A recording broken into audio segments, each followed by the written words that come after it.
Okay. Shalom Aleichem. Tonight is 15th of Shvat, and it is not just a new year for the trees, but tonight is a night where we draw inspiration to have a geschmack, to have an enjoyment in Torah study. 15th of Shvat is Rosh Hashanah for fruit trees, and fruit are items that we eat to enjoy, and they represent our enjoyment in Torah study. So chassidus says that the source for all of our pleasure in Torah study emanates from the 15th of Shvat, and that's why it was today that 40 years ago, that the Rebbe began a campaign to to permeate the world with the study of Torah. So in that spirit, let's learn the melacha of Borer. It's a very, very intricate and deep, complicated melacha.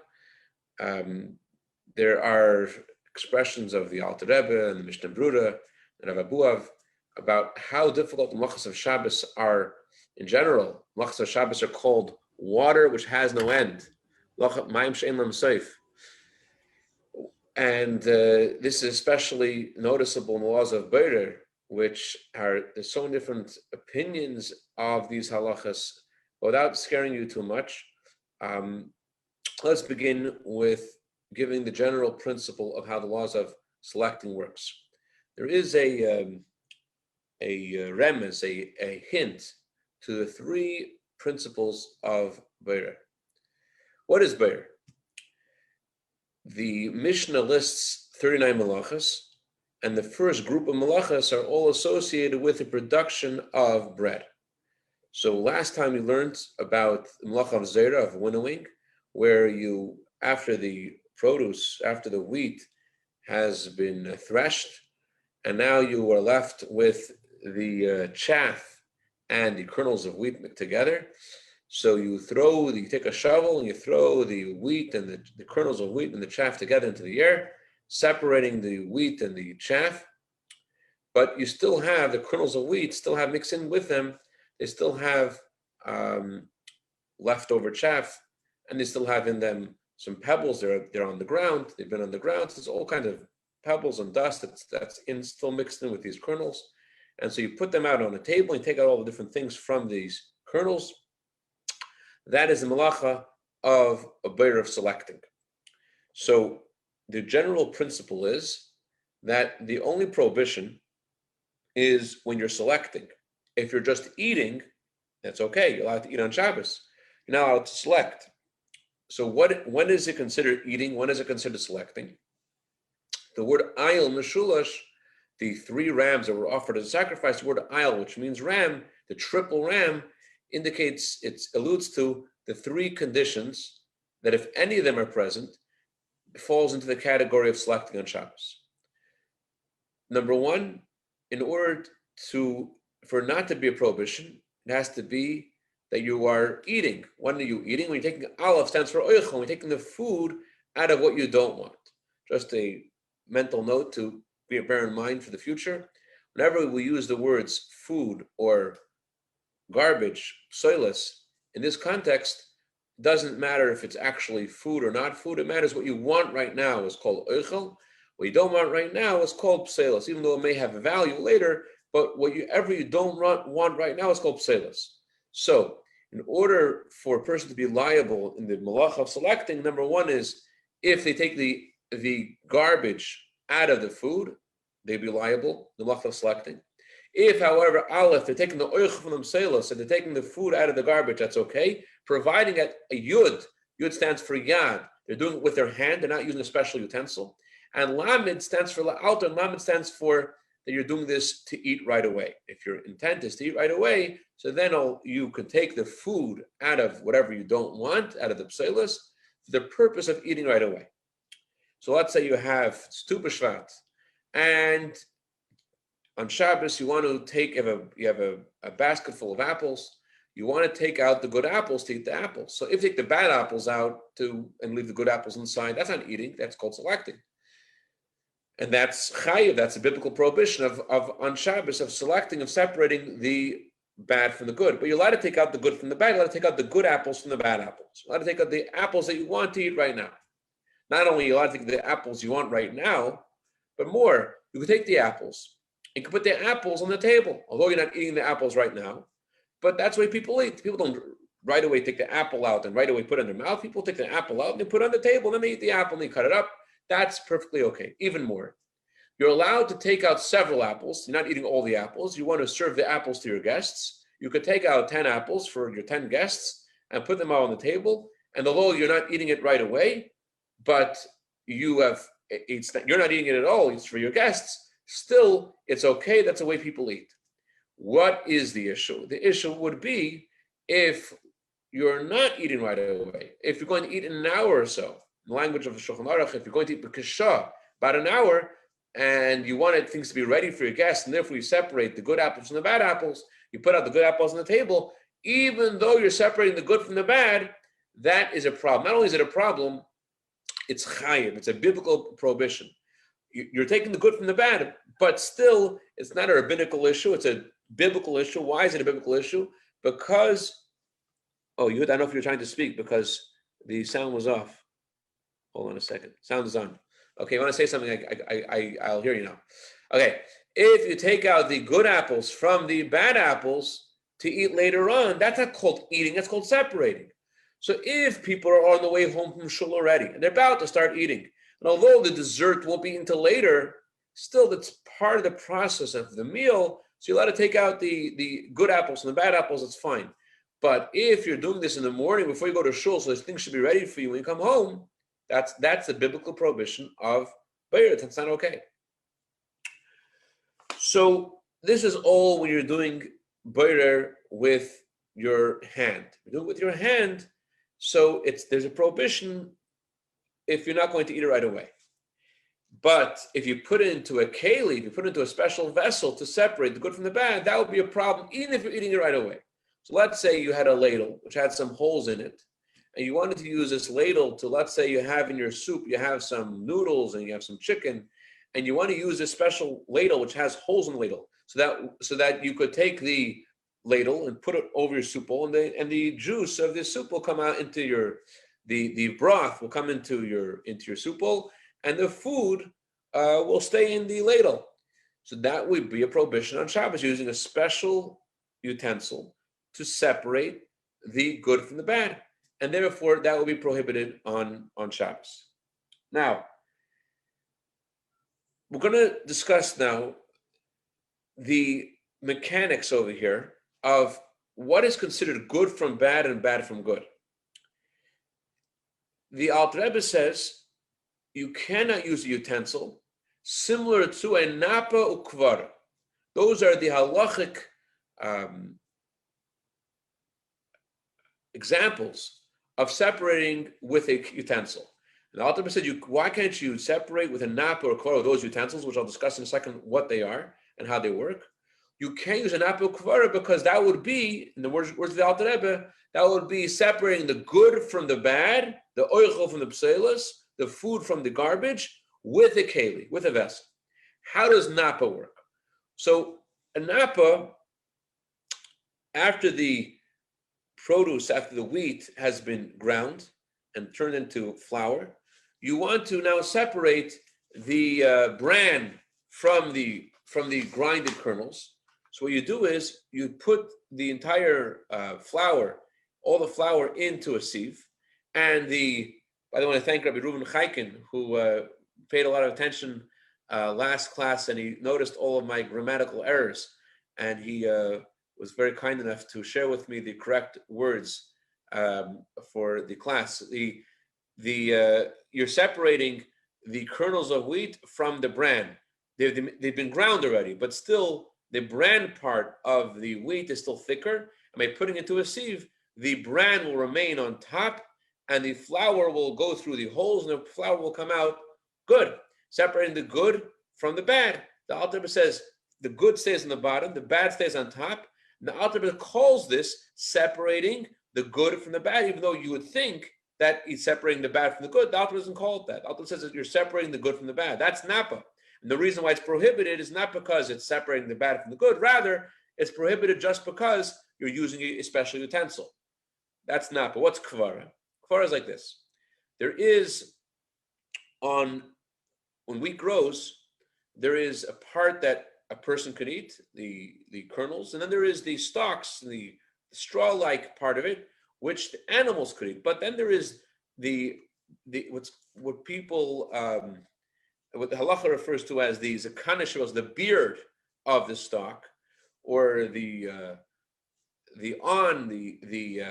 bristly part of the wheat. That part, the animals, if they eat it, it'll go into their throat. It may injure them. So before giving the straw to the animal, after the husks have been threshed, etc., and the bran and the flour has all been threshed, and you've separated the straw, the chaff, from the flour, you now have the chaff by itself, but the chaff is mixed together with the hair. So how do you separate the chaff from the hair? You put it into a sieve, and the straw is thicker. So when you put this chaff into the sieve, the straw part of it will go through the holes, the big holes, and the hairs will remain on top. And I'm sorry, reverse that. The hair will go through the holes, and the straw, the part you want to give the animals, will remain on top. So here the Alter Rebbe also is talking about separating the good from the bad, although he says that the good part stays on top and the bad part goes on bottom. The stalks stay on top and the hair part goes on the bottom. The Alter Rebbe terms this separating the good from the bad, and the only problem with it is you're using a special tool, utensil, a kvara, that will for this purpose. So unlike the example of the napa, where the fine flour goes on the bottom, the good part goes on the bottom, and the bad part stays on top, here the good part stays on top, the bad part goes on the bottom, the hairy part goes on the bottom, and the Alter Rebbe still terms this separating the good from the bad. We see the Alter Rebbe doesn't make a distinction what remains on top, what remains on bottom. In either case, he calls it separating the good from the bad.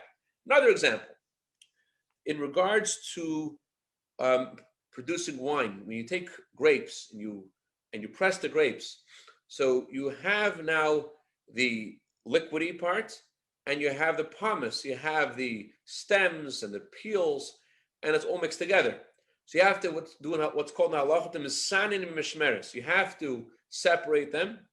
Although in the Mishkan, in the tabernacle, there was no separation of liquids, but it's a tulda, it's a offshoot of the melacha. We'll see which melacha in a second, but the Alter Rebbe says that when you separate the pomace, when you have the must is a whole mixture put together, the liquid and the pomace together, you have to separate the pomace from the liquid.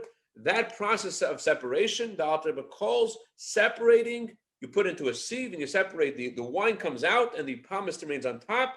Says the Alter Rebbe, that's also separating again the good from the bad. The good is in the bottom, the bad is on top. He calls it separating the good from the bad. Another example, you have mustard seeds and you have the shell of the mustard seeds, and you want to separate the seeds from their shell. So you remove them from the shell, you put them through a sieve, and the seeds, the smaller items, go through the sieve, and the larger items remain on top. Says the Alter Rebbe, what is this called? Separating the good from the bad. Another example, cheese. In the process of making cheese, you have the curd and the whey. You have the thicker part, which you want to use to make the cheese, and you have the whey, you have the thinner, liquidy milk mixture, the milky part of the mixture, which you don't want to produce the cheese. You have to separate them again through some kind of sieve.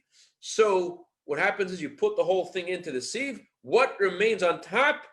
The thicker part, the cheesy part, and the Alter Rebbe calls that separating the good from the bad, the oichel from the pseus. All of these examples, the Alter Rebbe consistently refers to them as separating the good from the bad, although you could argue that in many of these examples we discussed, the bad goes on the bottom, the bad goes on top, and you might want to make the distinction between which is which, what are you separating the good from the bad from the good, but the Alter Rebbe calls all of these examples separating the good from the bad, and it's only an issue because you're using a special, unique utensil that's made for this purpose.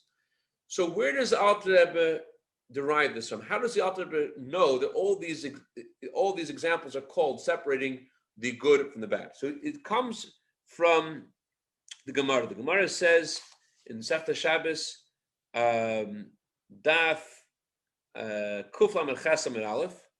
The Gemara discusses the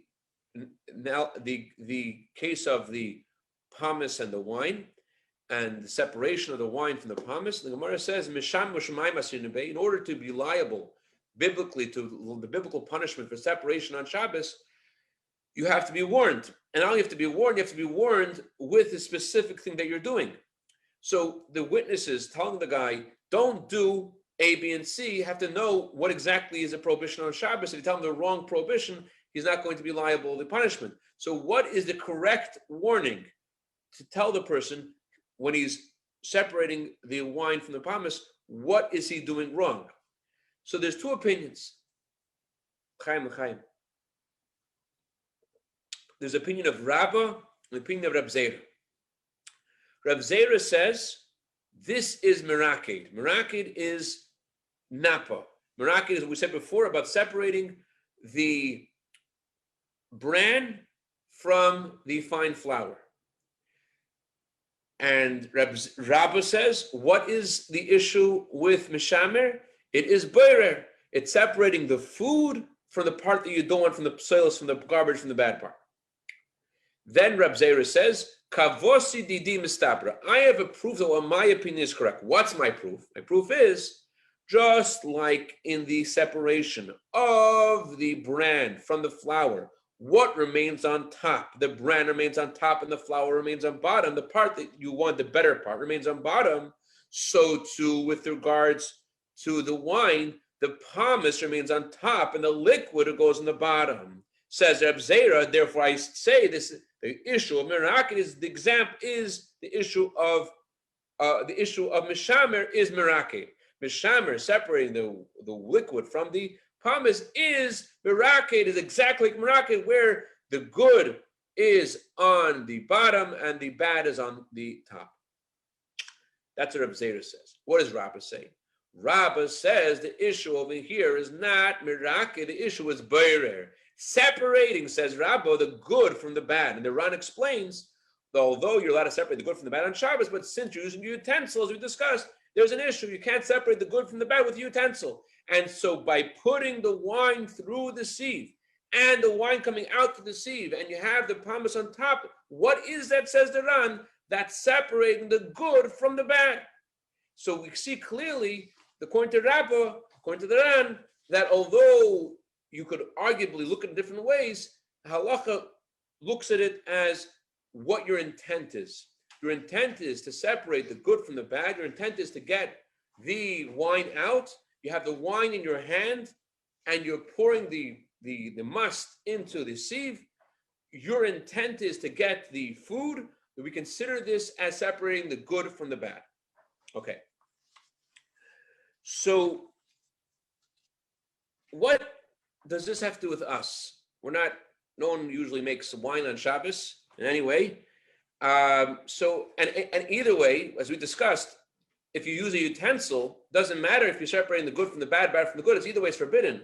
So what practical halacha do we derive from this? As we're trying to learn halachas that have a practical implication for us, what practical implications does this have? Whether or not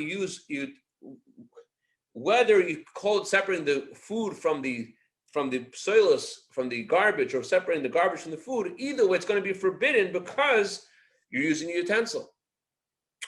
So, what exactly is the practical ramification? So, the Alter Rebbe discusses in Shulchan Aruch the following scenario. He says that if you have let's say you have a cup of wine and you have in the bottom of the cup, you have some sediment and you want to separate the wine from the sediment. The Alter Rebbe says in Simin Shin Yutes Sif Yudches, he says, you're allowed to pour the wine out of the keli, you're allowed to pour the wine out of the cup, into another cup. You don't want to, when you drink it, you don't want to drink it together with all the sediment in it. So you want to pour the wine out of this cup to another cup, and so that the sediment should remain in the bottom of the other cup. And now in this new cup, the second cup, all you'll have is the wine. So the Alter Rebbe says you're allowed to pour it into the other cup, and we consider what you're pouring as the good being separated from the bad. As Alter Rebbe says, you're pouring the wine out into the other cup. That's considered separating the good from the bad. Your intent is to get the wine. That's considered separating the good from the bad. There's another halacha which seems to contradict this. In Shulchan Aruch, the Alter Rebbe talks about a fly coming into your soup. And he says, and a fly comes in your soup, so what should you do? So there are those who say that you're allowed to take a spoon and use a spoon to take out some of the good. The fly is obviously not good, but take some of the soup together with the fly and remove the soup and the fly together out of the soup. So that way you're not just taking the bad out of the good, you're also taking the good with the bad out of the good. So that's what he says in Shulchan Aruch. But in the Alter Rebbe then wrote another review of these halachas in Hilchos Shabbat in the Siddur, Alter Rebbe's Siddur. And there he says, don't rely on this opinion, who says that this is okay. It's not okay. Why it's not okay, we'll get to another class, God willing. But don't take the fly out of the soup with a spoon. Instead, what should you do? The Alter Rebbe says what you should do is, you should take the bowl, which has a fly in it, blow the fly to the edge of the bowl. We discussed in the last class how you can't blow the fly out of the bowl, but blow the fly to the edge of the bowl, and pour the fly out of the bowl.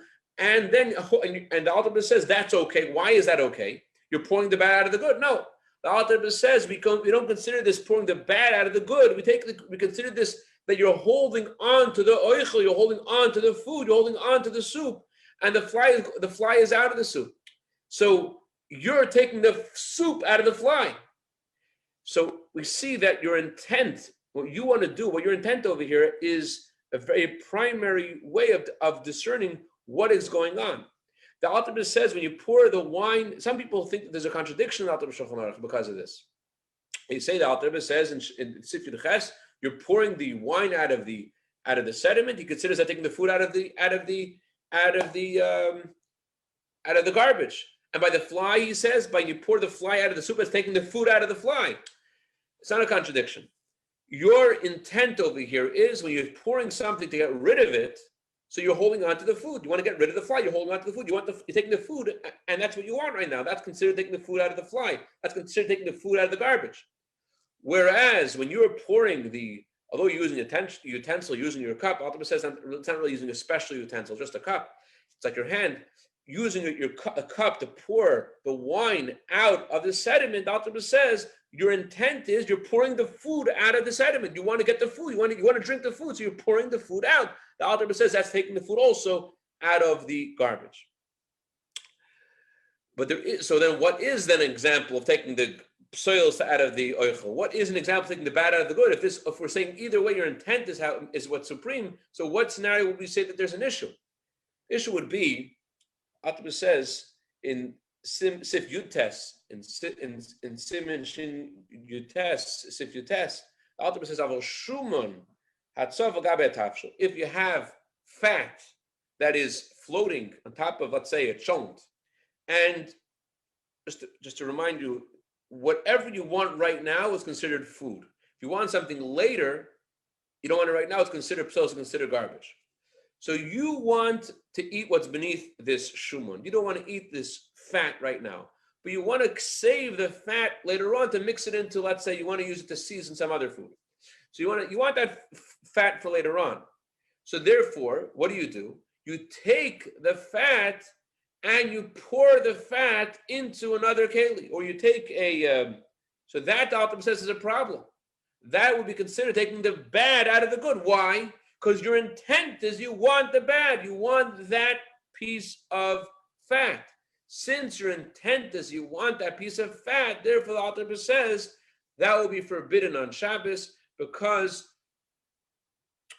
your intent is it's not like when you're throwing something in the garbage. It's not like when you're pulling this fly out of the soup where you want to get rid of the fly. Here, you want that fat. You just don't want it right now. And therefore, we look at this as you're separating intentionally, taking the fat, taking the bad out of the good. Therefore, it would be a problem on Shabbat.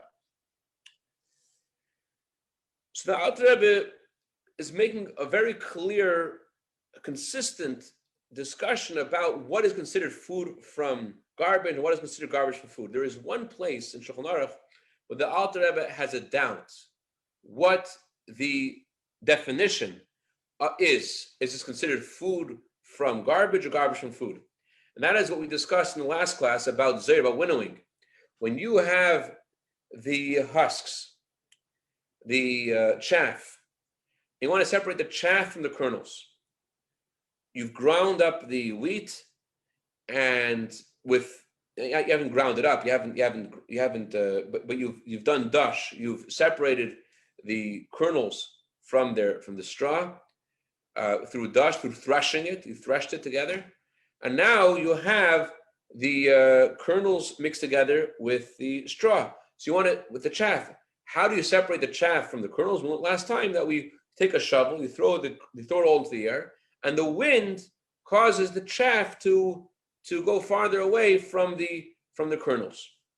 So in that process, when you're throwing the Alter says in the laws of Yontiv, interesting, it doesn't really have any seemingly pertinence to the halachas he's discussing, but it seems like the Alter wants to just give a definition so we should know how to define the melacha of selecting. He says, how do we look at this? When you throw this in the air, you're throwing both in the air. You're throwing the chaff in the air, and you're throwing the kernels in the air. And you want both.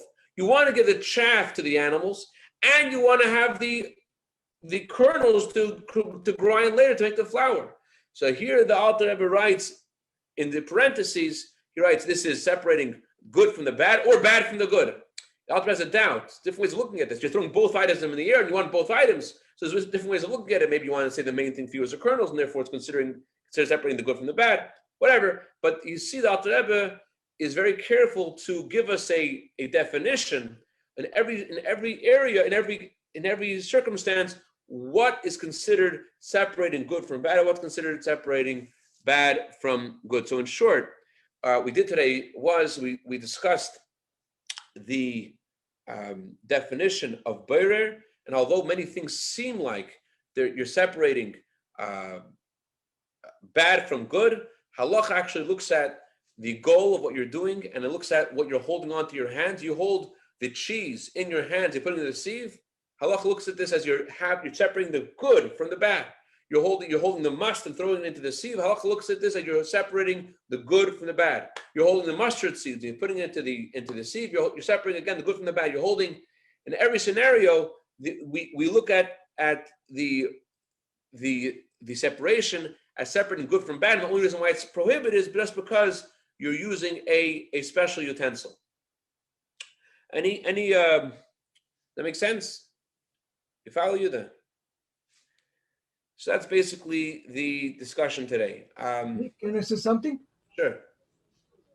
When you mention about the fly in the soup, yeah, you can put the plate like in this side. The fly will go all the way to the end. You take it with the kapit, the food with the fly, and then you move from down the plate. Not you move this, you move the plate. The same thing can be with the bag in tea. God willing, we'll get to that next class about the tea and about what you just said. We'll see if that works. God willing, next class. Thank you for bringing that up. Hashem, there's gonna be a few classes on selection. That's a simple. Thank you, Yuda. You're welcome. Have a wonderful holiday. What are you on Monday? It's. There is a question if it's a Yom Tov or not. It's for sure Yom Tov. You don't say Tachlis. Yeah, it's for sure, but there is a discussion. If you look at the Kashrut from last week, you can see they are talking about Yom Tov or not. Chassidim always find a reason to celebrate. For this week already done. Chassidim always find a reason to celebrate. We always make everything to Yom Tov. Sure. I know somebody. It was a regular Wednesday. He was dancing in front of the Rebbe on a regular day. They said to him, "Good Yom Tov." A Jew has the power to bring simcha, to bring the light of Yom Tov in the air. Anyways, a good Yom Tov.